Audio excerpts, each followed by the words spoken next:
అందరికీ నమస్కారం అండి. ఈరోజు మనం వసంత నవరాత్రుల ప్రాముఖ్యత గురించి తెలుసుకుందాము.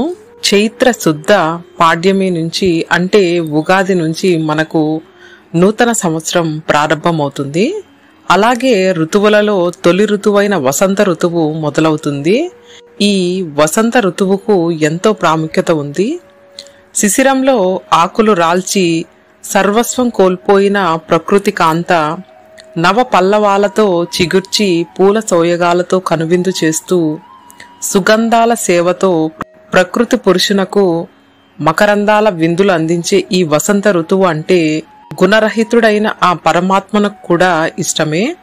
అందుకే ఋతూనాం కుసుమ తరహ అని గీతలో చెప్పాడు పరమాత్ముడైన శ్రీకృష్ణుడు.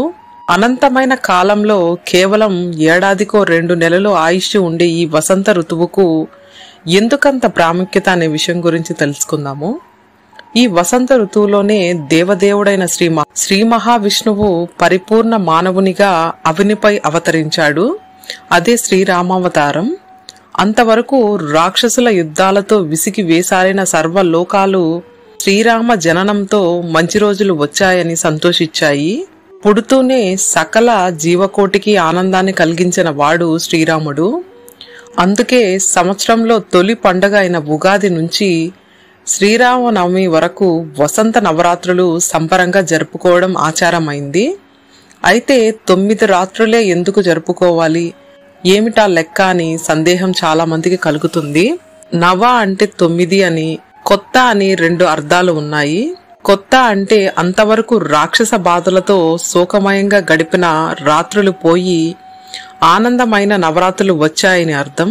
ఇంకా 9 రాత్రులు ఎందుకు చేయాలంటే శ్రవణం కీర్తనం విష్ణుహో స్మరణం పాదసేవనం అర్చనం వదనం దాస్యం సఖ్యం ఆత్మ నివేదనం. శ్రవణం కీర్తనం స్మరణం పాదసేవనం అర్చనం వందనం దాస్యం సఖ్యం ఆత్మ నివేదనం ఇవి నవవిధ భక్తి మార్గాలు. భాగవోత్తములుగా ప్రసిద్ధిగాంచిన ఎందరో భక్తులు ఈ నవవిధ భక్తి మార్గాలలో ఏదో ఒక మార్గాన్ని ఎంచుకొని పరమాత్ముని సన్నిధి చేరుకునేవారు.